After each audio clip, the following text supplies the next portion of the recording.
ഇവിടെ നമ്മൾ മനസ്സിലാക്കേണ്ടത് ഇന്ത്യയിലെ വർഗീയവാദികളെ സംബന്ധിച്ചിടത്തോളം, സവർണ ഫാഷിസ്റ്റുകളെ സംബന്ധിച്ചിടത്തോളം പശുവോ പശുവിറച്ചിയോ അല്ല അവരുടെ വിഷയം, മറിച്ച് മുസ്ലിങ്ങളാണ് അവരുടെ വിഷയം. മുസ്ലിങ്ങളെ എങ്ങനെ ഇന്ത്യയുടെ ശത്രുക്കളായി ചിത്രീകരിക്കാമെന്നും അങ്ങനെ ഉള്ള ഒരു ചിത്രീകരണത്തെ എങ്ങനെ ഹിന്ദുക്കളുടെ വർഗീയവൽക്കരണത്തിന് ഉപയോഗിക്കാം എന്നുമാണ് അവരാലോചിക്കുന്നത്. അവരുടെ കൺസേൺ അതാണ്. മതം അവരുടെ കൺസേണേ അല്ല. ആധുനിക സവർണ വർഗീയ ഫാഷിസത്തിന്റെ സൈദ്ധാന്തികരിൽ ഒരാളായി, പിതാക്കളിൽ ഒരാളായി അറിയപ്പെടുന്ന വീർ ദാമോദർ സവർക്കർ ഒരു യുക്തിവാദിയാണ്. ഒരു നിരീശ്വരവാദിയാണ്. അദ്ദേഹത്തിന് മതത്തിലോ ദൈവത്തിലോ ഒരു വിശ്വാസം ഉണ്ടായിരുന്നില്ല.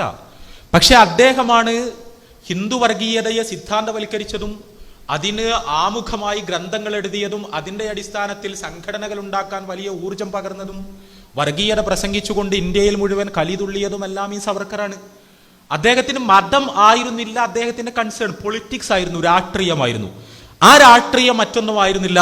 ഇന്ത്യയിലെ മുസ്ലിങ്ങളെ, ഇന്ത്യയുടെ മണ്ണിൽ പിറന്ന, ഈ നാടിനെ സ്നേഹിച്ച് ഈ നാടിന്റെ പുരോഗതിക്ക് വേണ്ടി അധ്വാനിച്ചു കൊണ്ടിരിക്കുന്ന മുസ്ലിങ്ങൾ, ആ മുസ്ലിങ്ങൾ ഇന്ത്യയുടെ ശത്രുക്കളാണ് എന്ന് വരുത്തി തീർക്കുകയും അങ്ങനെ ശത്രുക്കളാണ് എന്ന പ്രചരണം പ്രചണ്ഡമായി നടത്തി ഇന്ത്യയിലെ ഹിന്ദുക്കളെ മുഴുവൻ മുസ്ലിങ്ങൾക്ക് എതിരാക്കി തീർക്കുകയും ഹിന്ദുക്കളുടെ മനസ്സിൽ മുസ്ലിം വിരുദ്ധമായ വർഗീയ വിഷം നിറക്കുകയും ചെയ്യുക എന്നതായിരുന്നു അദ്ദേഹത്തിന്റെ അജണ്ട. അതുതന്നെയാണ് വർഗീയ ഫാഷിസ്റ്റ് പ്രസ്ഥാനങ്ങളുടെ എക്കാലത്തെയും വലിയ അജണ്ട.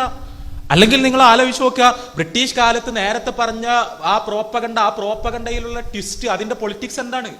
അതുവരെ മുസ്ലിങ്ങൾ ചിത്രത്തിലേ ഇല്ല. ഇന്ത്യയിൽ കന്നുകാലികളെ വധിച്ചിരുന്നത് ബ്രാഹ്മണരാണ്. അവരാണ് യജ്ഞങ്ങൾ നടത്തിയിരുന്നത്. പിൽക്കാലത്ത് അതിനെതിരെ കലാപമുണ്ടായപ്പോൾ ബുദ്ധന്റെ ആശയങ്ങൾ സ്വീകരിച്ച് ഇതിൽ നിന്ന് മാറി നിന്നത് ബ്രാഹ്മണർ തന്നെ. പിൽക്കാലത്ത് അത് സവർണരുടെ പൊതു നിലപാടായി മാറി. ബഹുഭൂരിപക്ഷം അവർണർ ഹിന്ദുക്കളാണ് എന്ന് നമ്മൾ പൊതുവിൽ പറയുന്ന താഴ്ന്ന ജാതിയിൽപ്പെട്ട ആളുകൾ, അവരാണ് ഇന്ത്യയിൽ ബഹുഭൂരിപക്ഷം. സവർണർ എന്ന് പറഞ്ഞാൽ ചെറിയൊരു ശതമാനം മാത്രമാണ്. ഇന്ത്യയിൽ ഹിന്ദുക്കൾ എന്ന് വിളിക്കപ്പെടുന്നവരിൽ 90% ആളുകളും ബീഫ് ഉപയോഗിക്കുന്നവരാണ്, നിർബാധം.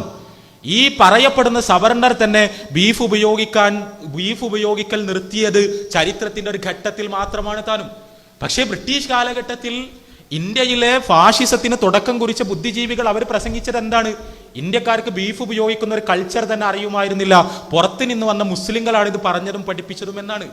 ഇത് കളവായിരുന്നു. എന്തിനാണ് ഇത് പറഞ്ഞത്? കാരണം അവരുടെ കൺസേൺ ബീഫ് ആയിരുന്നില്ല, മുസ്ലിം ആയിരുന്നു. മുസ്ലിമിനെ ശത്രുസ്ഥാനത്ത് പ്രതിഷ്ഠിക്കലായിരുന്നു. ഇന്ത്യയെ നശിപ്പിച്ചവനായി മുസ്ലിമിനെ ചിത്രീകരിക്കലായിരുന്നു. ഹിന്ദുക്കളുടെ ദൈവത്തെ അറുത്തു തിന്നുന്നവനായി മുസ്ലിമിനെ നിർവചിക്കലായിരുന്നു അവരുടെ ലക്ഷ്യം, അവരുടെ ദൗത്യം അതായിരുന്നു. അതിനുവേണ്ടി അവരെന്ത് കളവും പറയുമായിരുന്നു. അവിടെ പശുവല്ല, പശുവിറച്ചിയല്ല, അറവല്ല, മൃഗമല്ല, ദൈവമല്ല, ഹിന്ദുമതമല്ല, ഒന്നുമല്ല കൺസേൺ.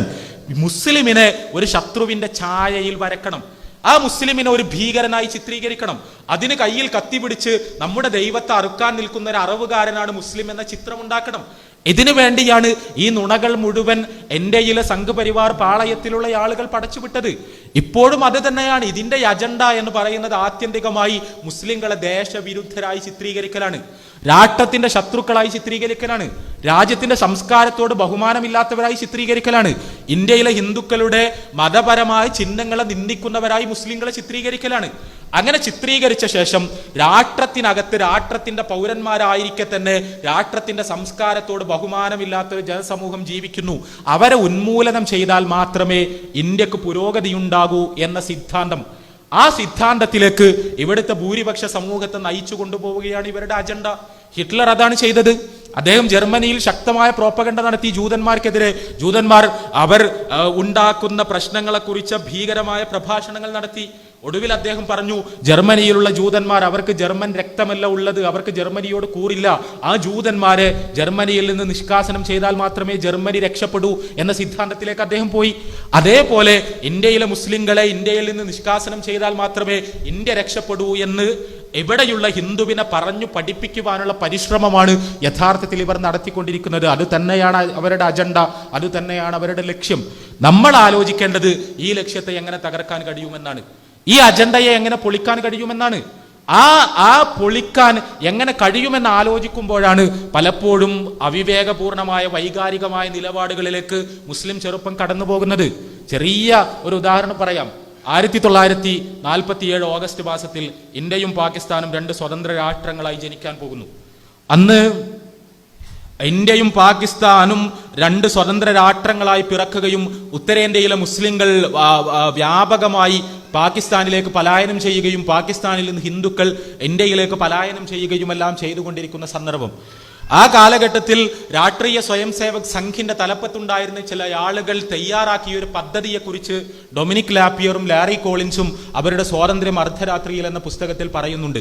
അവർ പറയുന്നത് അന്ന് RSS തയ്യാറാക്കിയ ഒരു പദ്ധതി മുഹമ്മദ് അലി ജിന്നയെ വധിച്ചു കളയുക എന്ന പദ്ധതിയാണ്. മുഹമ്മദ് അലി ജിന്നയെ വധിച്ചു കളയുക എന്തിനു വേണ്ടി? അവർ പറഞ്ഞത് ജിന്നയെ വധിച്ചു കളഞ്ഞാൽ മുസ്ലിങ്ങൾ കലാപത്തിനൊരുങ്ങും, അങ്ങനെ മുസ്ലിങ്ങളും ഹിന്ദുക്കളും തമ്മിൽ കലാപമുണ്ടാകും. അതിന്റെ റേഷ്യോ എന്ന് പറയുന്നത് 3:1 ആയിരിക്കും. ഇന്ത്യ ഉപഭൂഖണ്ഡത്തിലെ ജനസംഖ്യയിൽ 4/3 ഹിന്ദുക്കളും 4/1 മുസ്ലിങ്ങളുമായിരിക്കും. ഇവർ തമ്മിൽ ഒരു വർഗീയ സംഘട്ടനമുണ്ടായാൽ, സംഘർഷമുണ്ടായാൽ, കലാപമുണ്ടായാൽ സ്വാഭാവികമായും മുസ്ലിങ്ങൾ വംശീയമായി ഉന്മൂലനം ചെയ്യപ്പെടും. ഇതായിരുന്നു അവരുടെ കണക്കുകൂട്ടൽ. പക്ഷേ ജിന്നയെ വധിക്കുവാൻ അവർക്ക് കഴിഞ്ഞില്ല. അവരുടെ പദ്ധതികൾ പാളിപ്പോയി.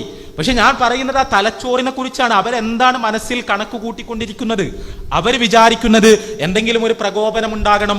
ആ പ്രകോപനം ഉണ്ടാകുമ്പോൾ മുസ്ലിങ്ങൾ വൈകാരികമായി പ്രതികരിക്കണം, തെരുവിലിറങ്ങണം, ഹിന്ദുക്കളോട് ഏറ്റുമുട്ടാൻ വരണം.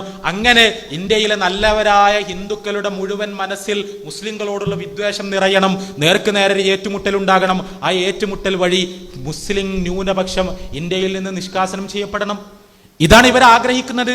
സംഘപരിവാർ പക്ഷത്ത് നിന്നുണ്ടാകുന്ന ഏത് പ്രൊവോക്കേഷനിലും അവർ ആഗ്രഹിക്കുന്നത് അടിസ്ഥാനപരമായി മുസ്ലിങ്ങൾ പ്രകോപിതരായി തെരുവിലിറങ്ങണമെന്നാണ്.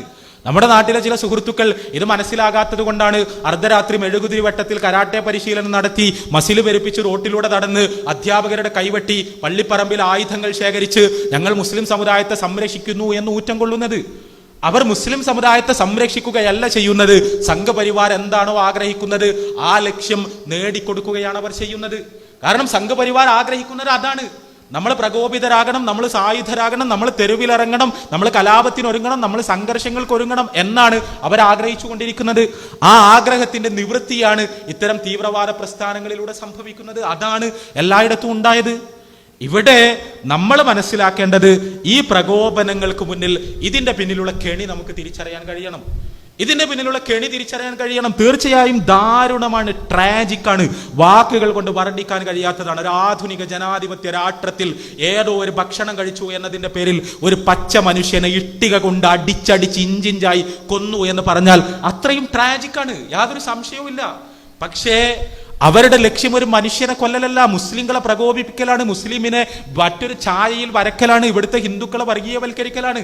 അവിടെ നമ്മുടെ പ്രതികരണം വിവേകപൂർണമാകണം, വിവേകത്തോടു കൂടിയാകണം. നമ്മൾ ചെയ്യേണ്ടത് നേരത്തെ പറഞ്ഞതുപോലെ ഒന്ന് ആശയപരമായ പ്രചരണം വഴി ഇവരുടെ ഗോവിശുദ്ധി ക്യാമ്പയിനെ പൊളിക്കാൻ നമുക്ക് കഴിയണം. ഇന്ത്യയിലെ ബഹുഭൂരിപക്ഷം ഹിന്ദുക്കൾ നമ്മുടെ കൂടെ നിൽക്കും.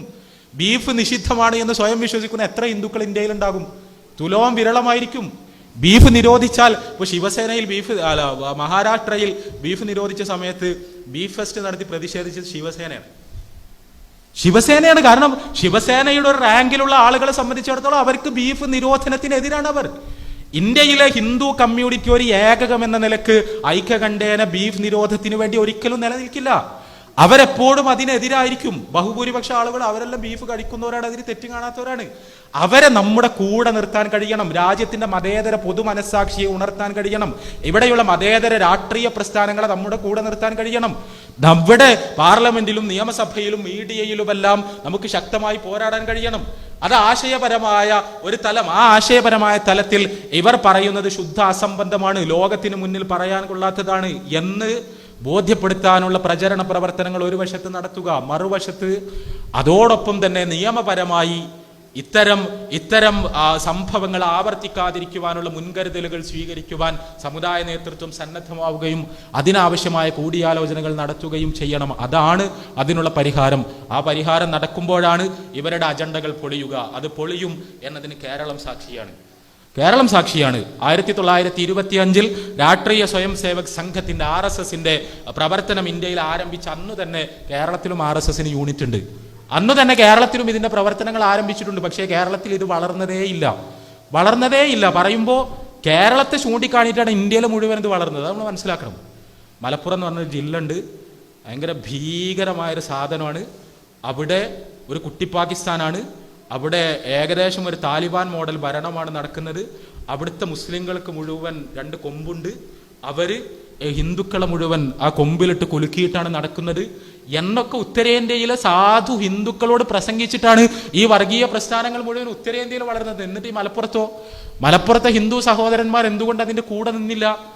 ഇവിടെ നമുക്ക് വിവേകമുണ്ടായതുകൊണ്ട്, സമുദായ നേതൃത്വത്തിന് വിവരമുള്ളത് കൊണ്ട്, എങ്ങനെയാണ് ഈ പ്രോപ്പഗണ്ടയെ തകർക്കേണ്ടത് എന്നവർക്ക് അറിയാവുന്നത് കൊണ്ട് അവിടെ നിന്നു തന്നെയാണ് നമ്മൾ പാഠം പഠിക്കേണ്ടത്. ആ രീതിയിലുള്ള വിവേകപൂർണമായ പ്രതിരോധങ്ങൾക്കാണ് നമ്മൾ മുന്നിൽ നിൽക്കേണ്ടത്.